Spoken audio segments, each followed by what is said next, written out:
Hey WhatsApp guys, this is me Lavchit Arora. स्वागत है आप सभी बच्चों का आज की इस क्लास के अंदर। तो यहाँ से हम एक आउटपुट बेस्ड क्वेश्चन की सीरीज है जिसको हम लोग शुरू कर रहे हैं।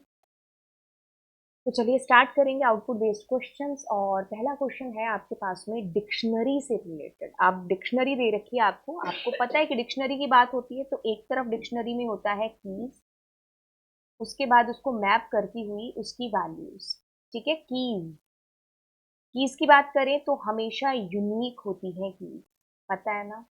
और हमेशा इम्यूटेबल डेटा टाइप है जो होता है इसके अंदर, अगर हम कहें कीज के अंदर। लेकिन वैल्यूज इसकी डुप्लीकेट भी हो सकती है, म्यूटेबल भी हो सकती है, इम्यूटेबल भी है जो हो सकती है।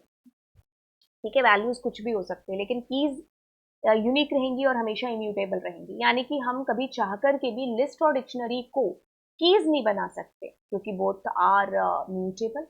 ठीक है, तो इम्यूटेबल एंड यूनिक होंगी। अब अगर हम फोर लूप का सहारा ले रहे हैं तो आई के अंदर क्या आएगा? सबसे पहले अगर हम कहें तो डिक्शनरी की कीज से मुलाकात होगी। ठीक है, तो ये जो की है इससे हम मुलाकात करेंगे 1, 2 एंड 3 के साथ में। अगर हमें वैल्यूज लेनी है, एक्सेस करनी है, तो हमें या तो वैल्यूज फंक्शन का यूज करना पड़ेगा और या फिर हम ऐसा लिख सकते हैं ए का आई, जो हम लिस्ट वगैरह के अंदर भी है जो करते हैं। फिलहाल हम इस क्वेश्चन पर अगर रहें तो इस क्वेश्चन के अकॉर्डिंग हमारा जो आंसर है वो क्या होने वाला है। आई के अंदर सबसे पहले आएगा एक, फिर आएगा आपके पास में दो, फिर आएगा आपके पास में तीन। तो ये हॉरिजॉन्टली आपका आउटपुट प्रिंट होगा, ना कि वर्टिकली होगा। ठीक है, हॉरिजॉन्टली होगा क्योंकि बिकॉज ऑफ दिस एंड। अगर ये एंड नहीं लिखा होता तो आपका आउटपुट आता ऐसे। ठीक है, अब वही चीज की अगर मैम वैल्यूज हमें प्रिंट करानी हो तो हम एक काम कर सकते हैं। उस काम के लिए हम ये करेंगे कि या तो हम ये करें, क्या करें, या तो हम ये करें कि यहां पर हम डॉट वैल्यूज दे दें। तो इस केस में आई के अंदर ए बी सी आएगा। लेकिन अगर हम ये नहीं करते हैं तो मैं क्या करती हूं, इसके साथ में मैं कहूंगी ए का आई। तो इस केस में हमारे पास में ए बी सी प्रिंट होगा। ठीक है, तो आपके पास में ये दो तरीके हैं, तो दोनों में से कोई भी तरीका हम अपना सकते हैं वैल्यूज को गेट करने के लिए। अब गेट जब मैंने बोला तो मुझे गेट फंक्शन भी यहां पर याद आ गया। तीसरा तरीका भी है जो आपको बता देती हूँ। तीसरा तरीका भी आपके पास में है जो कि गेट फंक्शन से रिलेटेड है। किससे? गेट फंक्शन से। इसको हम एग्जीक्यूट करके मैं आपको बताती हूँ। गेट भी एक फंक्शन होता है, ठीक है, डिक्शनरी के अंदर, जिसका हम लोग यूज करते हैं जब मैं गेट के अंदर कोई की डालूंगी तो उसकी वैल्यू हमारे पास है जो प्रिंट हो जाएगी। तो इसका आउटपुट बेसिकली कैसे आना चाहिए, पहले तो इसी को एग्जीक्यूट कर लेते हैं। ठीक है, तो जब मैं इसको एग्जीक्यूट करूंगी तो आप आओगे। ठीक है, और जो मैं आपको बता रही थी ए का आई, ऐसे एबीसी आ गया आपके पास में। और अगर आप ये नहीं करना चाह रहे थे तो आप ऐसे कर सकते थे। ठीक है, वैल्यूज फंक्शन से अब कीज की बजाय उसकी वैल्यूज आएंगी। ठीक है, बाकी आइटम्स फंक्शन भी यूज हो सकता था। ठीक है, अब इतने सारे तरीके जो है आ रहे हैं, आई कॉमा जे। तो आई के अंदर कीज गई, जे के अंदर वैल्यूज गई, तो जे प्रिंट कराओगे तो ऐसे वैल्यूज उसकी प्रिंट हो जाएगी। ठीक है, फिलहाल अगर हम यहां पर सिर्फ ए ही रखते हैं और क्या करते हैं, यहां पर भी आई रखते हैं और यहां पर करेंगे ए डॉट गेट, और गेट के अंदर रखते हैं आई। ठीक है, तो इस केस के अंदर भी आपकी वैल्यूज इस तरीके से प्रिंट होंगी। तो मतलब एक क्वेश्चन के थ्रू मैंने आपको 5-6 तरीके बता दिए वैल्यूज को गेट करने के। अब दूसरा क्वेश्चन आता है, कहता है आपके पास में कि एक डिक्शनरी गिवन है और आप क्या कर रहे हो, पॉप फंक्शन का यूज कर रहे हो। ध्यान से सुनना, पॉप फंक्शन जैसे ही दिमाग में आया वैसे ही एक चीज आई कि डिलीशन के लिए इसका यूज करते हैं, चाहे वो लिस्ट हो चाहे वो डिक्शनरी हो।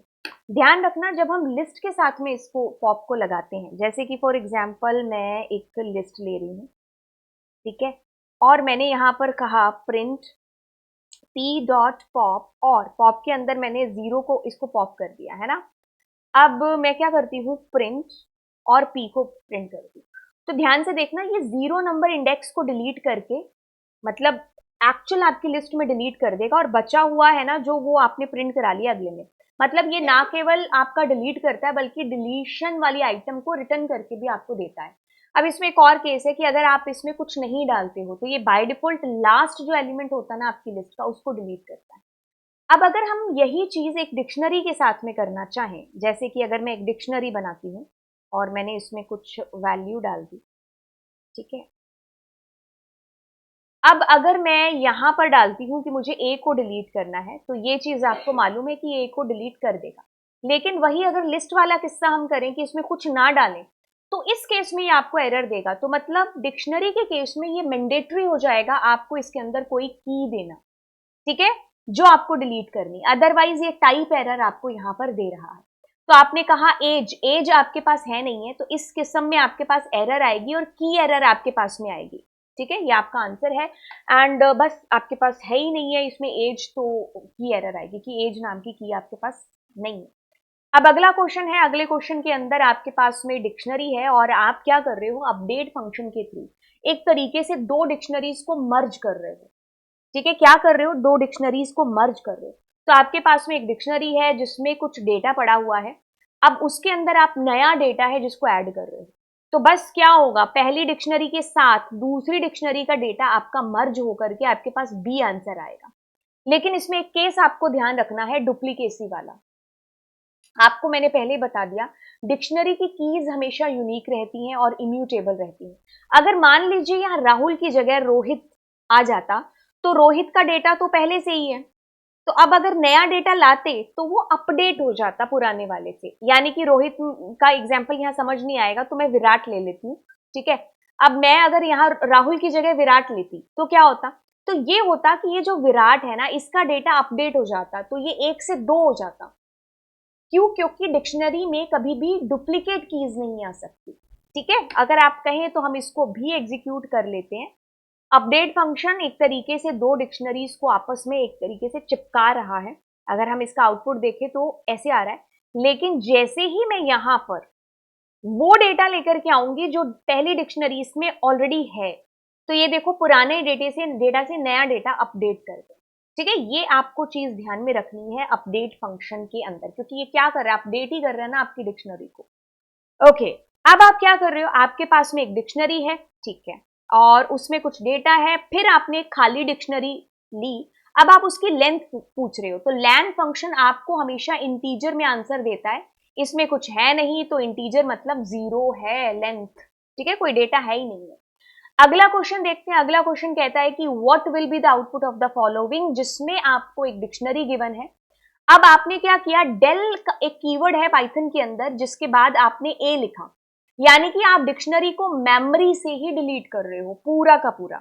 अब जब आप उसको प्रिंट करोगे तो ऑब्वियसली आपको एक एरर आएगी, है ना, कि आप बंदे के जान मरने के बाद उसके घर चिट्ठी भेज रहे हो तो वो बंदा है ही नहीं है। वही चीज आपकी डिक्शनरी पूरे तरीके से मतलब मेमोरी से डिलीट हो चुकी है। अब आप उसको प्रिंट कराओगे तो क्या होगा, है ना, आप प्रिंट कराओगे तो ऑब्वियसली एरर आएगी और नेम एरर आएगी। पाइथन आपसे पूछेगी कि ये क्या है, राइट। तो ये चीज आपने यहां पर देखी। अब इसके बाद जो क्वेश्चन होंगे वो हम अगली क्लासेस के अंदर देखेंगे। इस क्वेश्चन को मैं आपको एज ए होमवर्क है जो दे करके चली जाती हूँ।